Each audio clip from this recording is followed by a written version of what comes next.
Hello everyone, in this video हम discuss करेंगे structural organisation इन animals chapter में topic epithelial tissue को। तो मैं एनसीईआरटी की जो इम्पॉर्टेंट लाइंस हैं उनमें से क्वेश्चन फ्रेम करके लाई हूँ जिससे आपका ऑब्जेक्टिव पार्ट थोड़ा स्ट्रॉन्ग हो, और साथ में ही मैं आपको हर क्वेश्चन करवा के ये भी बता दूँगी कि ये क्वेश्चन मैंने एनसीईआरटी की कौन सी लाइन से फ्रेम की है। So let's start. सबसे पहला क्वेश्चन है, in multicellular animals a group of similar cells along with intercellular substance perform a specific function, such an organization is called dash। तो ये एक्चुअली टिश्यू की ही डेफिनेशन है कि मल्टीसेलुलर ऑर्गेनिज्म में a group of similar sales along with intercellular substances perform a specific function, such an organization is called tissue। ये question मैंने frame किया है एनसीईआरटी की लाइन इससे। अगर आप मेरा ये लेक्चर देखेंगे तो आपको इसमें एनसीईआरटी की जितनी भी इम्पॉर्टेंट लाइंस हैं उनमें से क्या क्वेश्चन फ्रेम हो सकता है ये सब पता चल जाएगा। Now next question is, when tissues are organised in specific proportion and pattern they form. तो इसका आंसर आएगा, आई होप आप पॉज करके खुद भी सोच रहे हैं आंसर को। तो when tissues are organized in specific proportion and pattern they form organ। तो जो ये क्वेश्चन था ये एनसीईआरटी की इस लाइन से बना है, these tissues are organized in specific proportion and pattern to form organ। now next question is, when two or more organs perform a common function by their physical or chemical interaction they form dash। तो इसका answer आएगा, जब दो या दो से ज़्यादा organ एक कॉमन फंक्शन परफॉर्म करें तो they form organ system.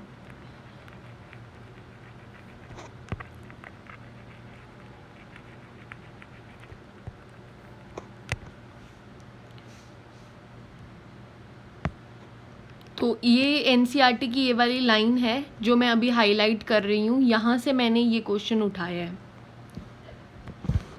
I hope आपको ये क्लियर हो पा रहा है। अब हम अक्सर क्या करते हैं, अक्सर ये जो इंट्रोडक्शन वाला पैराग्राफ होता है इसको स्किप कर देते हैं कि इसमें से तो क्या ही आएगा, बट इसमें से भी तीन इम्पॉर्टेंट डेफिनेशंस बनती है, एक टिश्यू की, एक ऑर्गन की और एक ऑर्गन सिस्टम की। नेक्स्ट आपको जो याद रखना है, जिस पे मैंने क्वेश्चन तो नहीं बनाया है बट मैं आपको इम्पॉर्टेंट में हाईलाइट कर देती हूँ कि cells, tissues, organs and organ system split up the work in the way that exhibit division of labour and contribute to the survival of the body as a whole. मतलब कि हमारी body में क्या होता है, डिवीजन ऑफ लेबर प्रेजेंट होता है। Now our next question is, the structure of cells depend on their dash। तो structure of cells किस पे depend करता है, structure of cells depend on their function।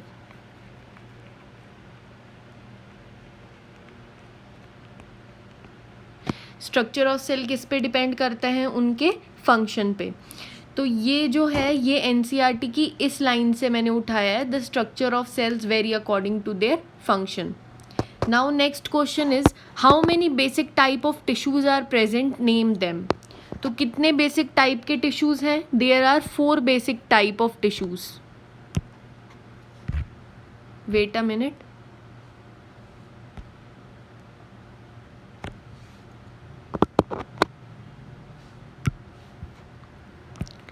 there are 4 basic type of tissues। number 1 epithelial, number 2 connective,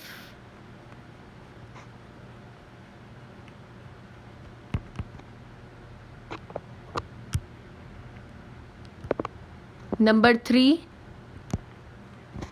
muscular, and number 4 neural और nervous. तो ये 4 basic type of tissues हैं, और ये जो लाइन है ये मैंने एनसीईआरटी की इस लाइन से उठाई है जो मैं अभी हाईलाइट कर रही हूँ। अब हम बढ़ेंगे नेक्स्ट क्वेश्चन पे। नेक्स्ट क्वेश्चन है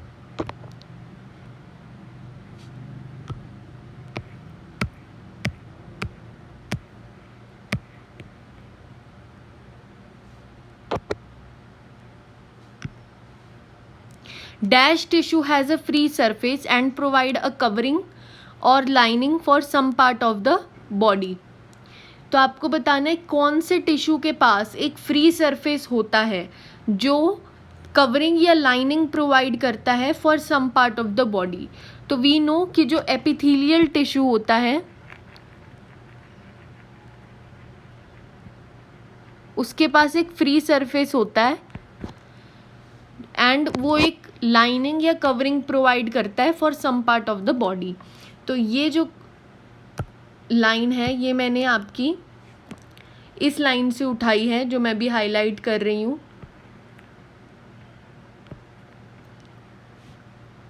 next question is in epithelial tissue, 7th question में पढ़ रही हूँ। In epithelial tissue cells are dash packed with dash intercellular space.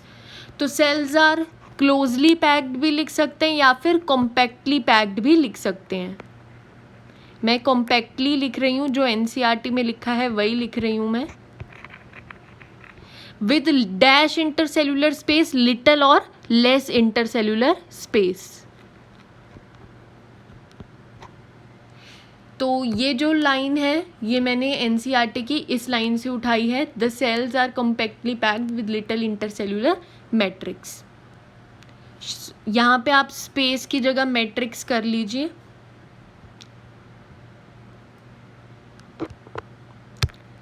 Now our next question is 8th question.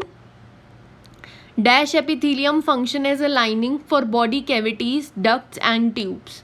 तो कौन सा एपिथेलियम है जो फंक्शन करता है as a lining for body cavities, ducts and tubes? तो our answer will be simple epithelium.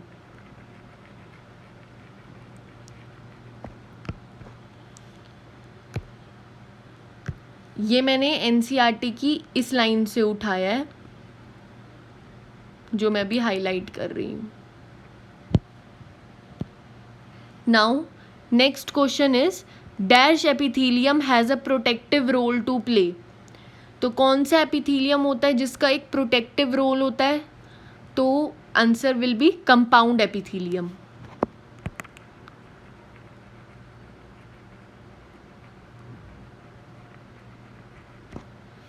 तो ये एनसीईआरटी की इस लाइन से मैंने उठाया है and has protective function as it does in our skin.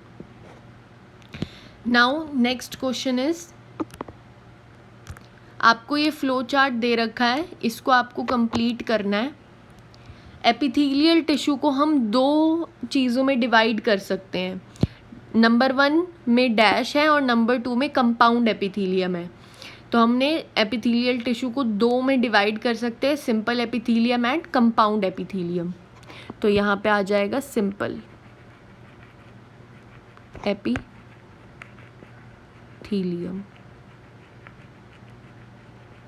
अब आगे लिख रखा है कि on the basis of dash हम सिंपल एपिथेलियम को भी 3 में डिवाइड कर सकते हैं।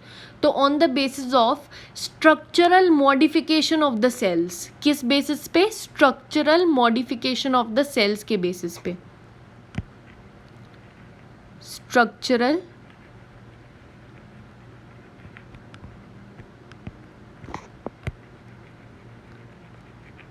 मॉडिफिकेशन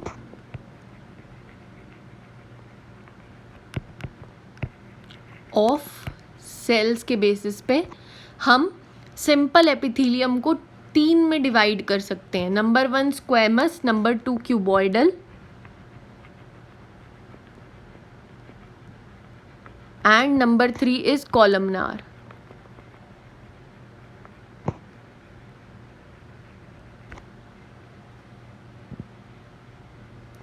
तो ये एनसीईआरटी की इस लाइन से मैंने उठाया है। On the basis of structural modification of cell, simple epithelium is further divided into 3 types, they are squamous, cuboidal and columnar. तो मूविंग टू नेक्स्ट क्वेश्चन,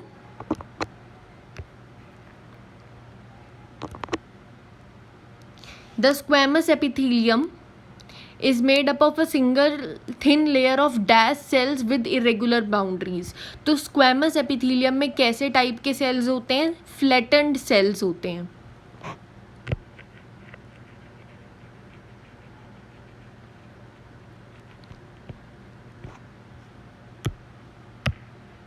तो ये लाइन आपको मिल जाएगी एनसीईआरटी में, ये रहा flattened word. Now next question is, dash epithelium help in forming a diffusion boundary in the walls of blood vessels and dash of lungs। तो कौन सा टाइप का एपिथेलियम सिंपल एपिथेलियम है जो हमें क्या डिफ्यूजन बाउंड्री बनाने में हेल्प करता है इन the walls of blood vessels and dash of lungs? तो इसका आंसर क्या आ जाएगा? Squamous epithelium.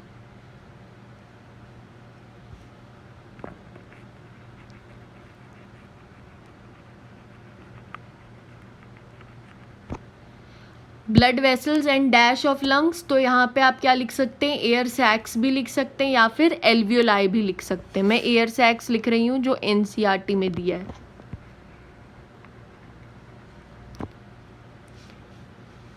तो ये जो आपको लाइन है ये एनसीईआरटी में यहाँ मिल जाएगी। They are found in the walls of blood vessels and air sacs of lungs and form a diffusion boundary. Now next question is, dash epithelium is found in ducts of glands and tubular parts of nephrons। तो अब आपको बताना है कि कौन सा simple epithelium है जो डक्ट्स ऑफ ग्लैंड्स और ट्यूबुलर पार्ट्स ऑफ नेफ्रॉन्स में पाया जाता है। So answer will be cuboidal epithelium.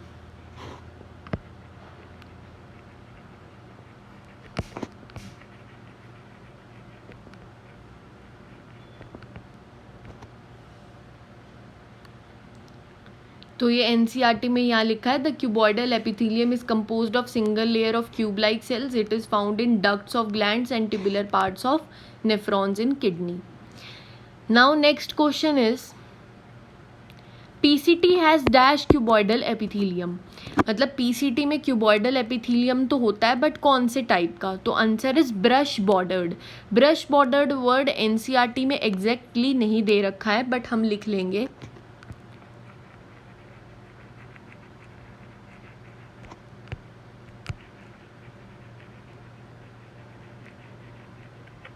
Brush bordered का मतलब होता है कि जहाँ पे भी माइक्रोविलाई प्रेजेंट होंगे तो वो एक ब्रश लाइक अपीयरेंस देते हैं, इसीलिए PCT has brush bordered cuboidal epithelium.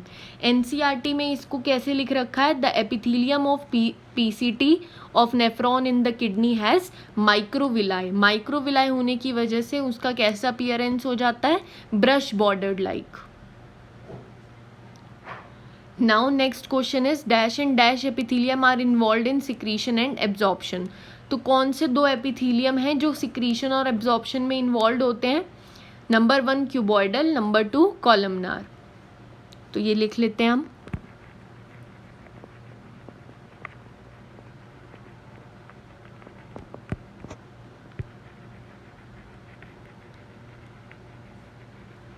तो ये भी आपको एनसीईआरटी में मिल जाएगा जो मैं हाईलाइट कर रही हूँ अभी जस्ट लाइन।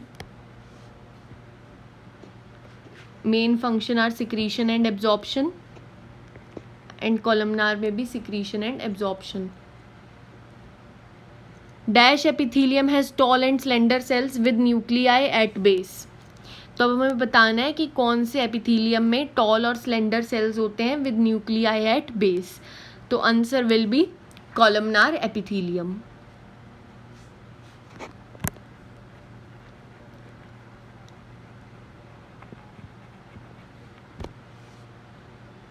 तो ये भी आपको एनसीईआरटी में मिल जाएगा। यहाँ पे the columnar epithelium is composed of single layer of tall and slender cells. Their nuclei are located at the base. Now next question is columnar epithelium is found in the lining of dash and dash. तो आपको ये बताना है कि columnar epithelium किन की lining में पाया जाता है. तो answer will B stomach and intestine.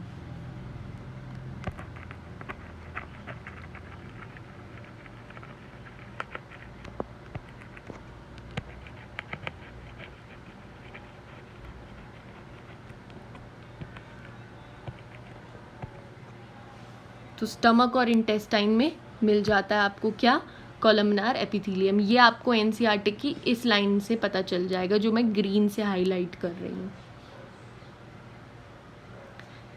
Now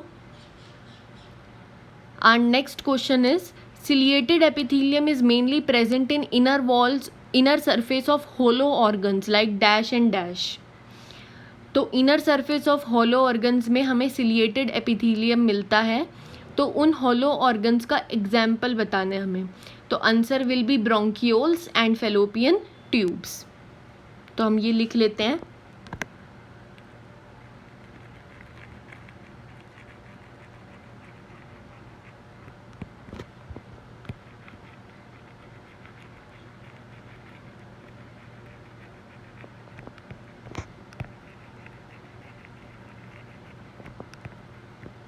bronchioles and fallopian tube. ये भी आपको एनसीईआरटी की यहाँ लाइन में मिल जाएगा जो मैं अभी पर्पल से हाईलाइट करूँगी. They are mainly present in the inner surface of hollow organs like bronchioles and fallopian tubes. तो इससे ये क्वेश्चन बन सकता है. Now next question is ciliated epithelium could be dash और डैश इन नेचर. अब ये एनसीईआरटी में डायरेक्टली नहीं दे रखा, मतलब दे रखा है बट इनडायरेक्टली मैंने पूछा है. तो आपको ये इसका आंसर होगा ciliated epithelium could B columnar और क्यूबॉइडल इन नेचर. मतलब या तो कॉलमनार होगा या क्यूबॉइडल होगा और उसके ऊपर अगर सिलिया हो जाए प्रेजेंट तो उनको हम सिलिएटेड एपिथेलियम कह सकते हैं. तो कुड बी क्यूबॉइडल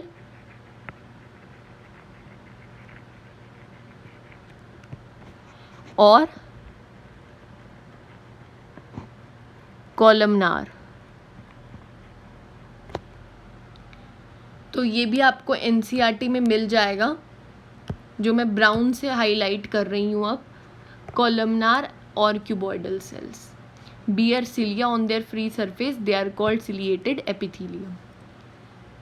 तो our next question is goblet cells are dash glands whereas salivary glands are dash glands. तो जो गॉबलेट सेल्स होते हैं वो यूनिसेल्यूलर ग्लैंड्स होते हैं whereas salivary glands are multicellular glands. तो ये हम लिख लेते हैं.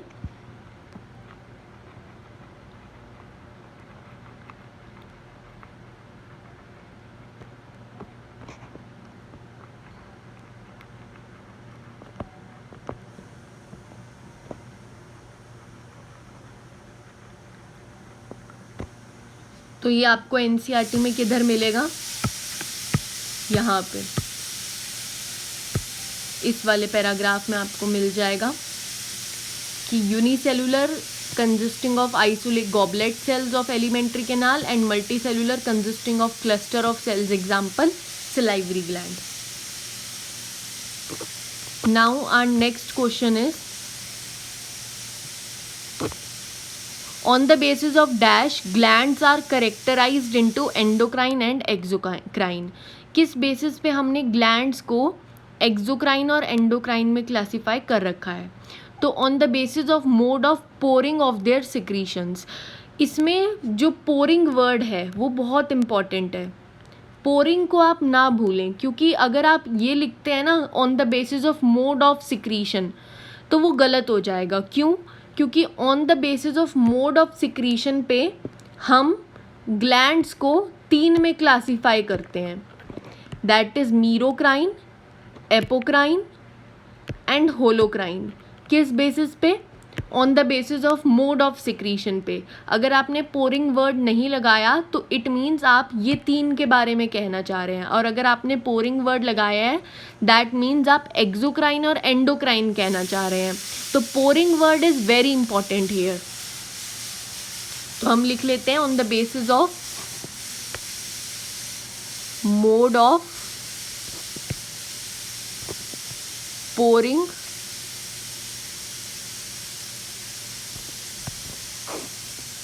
Of secretion.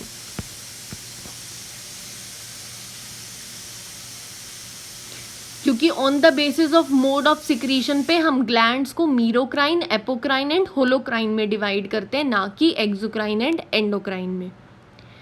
Now our next question is dash epithelium cover dry surface of skin, moist surface of buccal cavity, pharynx, inner lining of duct of salivary gland and pancreatic duct with limited role in secretion and absorption। तो इसका simple सा answer है that is compound epithelium. आपको ये याद रखना है कि compound epithelium has a limited role to play in secretion and absorption. और सिक्रीशन और एब्जॉर्प्शन मेनली किसका फंक्शन था? क्यूबॉइडल एंड कॉलमनार एपिथेलियम का। ये भी आपको एनसीईआरटी की इस लाइन में मिल जाएगा जो मैं अभी हाईलाइट कर रही हूँ। Sorry,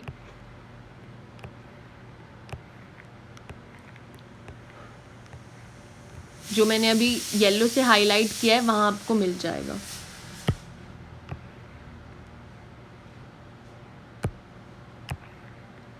So our next question is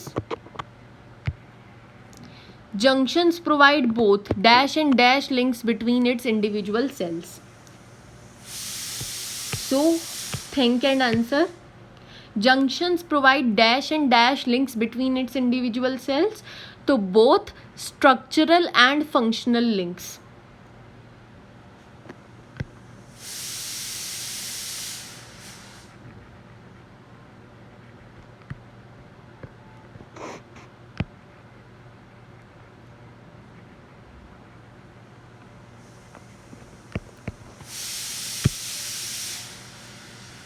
sorry, now ये आपको एनसीईआरटी में किधर मिलेगा?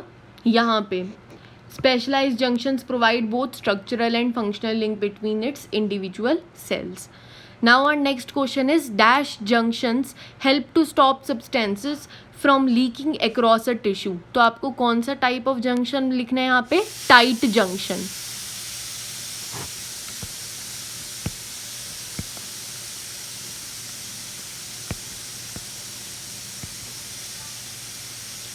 ये भी आपको एनसीईआरटी की लाइन इसमें मिल जाएगा। Tight junction help to stop substances from leaking across the tissue. Now our next question is dash junctions perform cementing to keep neighbouring cells together. So our answer will be adhering junctions.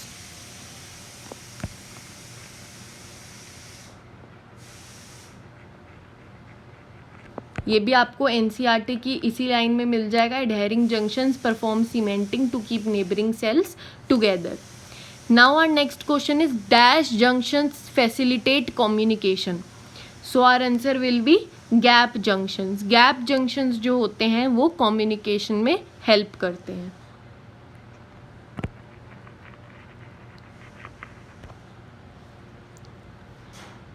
So with this हमने questions तो complete कर लिए हैं। अब हमारे बचते हैं diagrams. ये 3 डायग्राम्स आपको एपिथेलियल टिश्यू में दे रखे हैं, जो मैं एनसीईआरटी में भी दिखा देती हूँ आपको।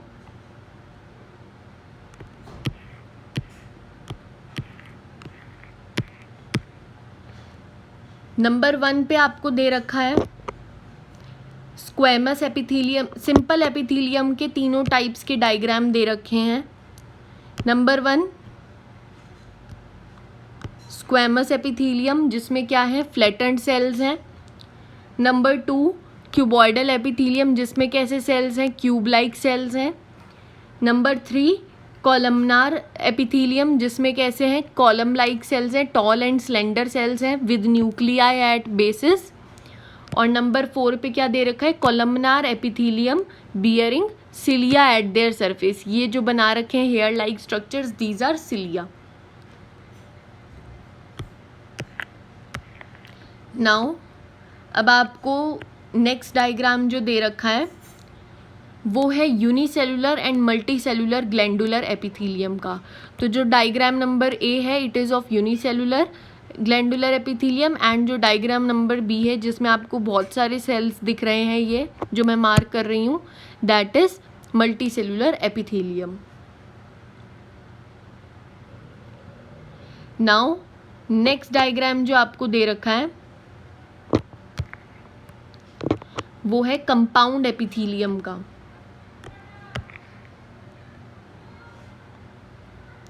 This diagram is of compound epithelium, जिसमें क्या है, मल्टी लेयर्ड सेल्स हैं।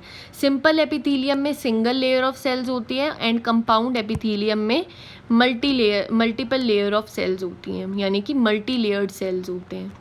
तो यही लिख रखा है आपके एपिथेलियल टिश्यू में, सिर्फ इतने ही डायग्राम्स दे रखे हैं, बाकी diagrams connective tissue, muscular tissue and neural tissue के हैं, जो हम आगे आने वाले लेक्चर्स में डिस्कस करेंगे।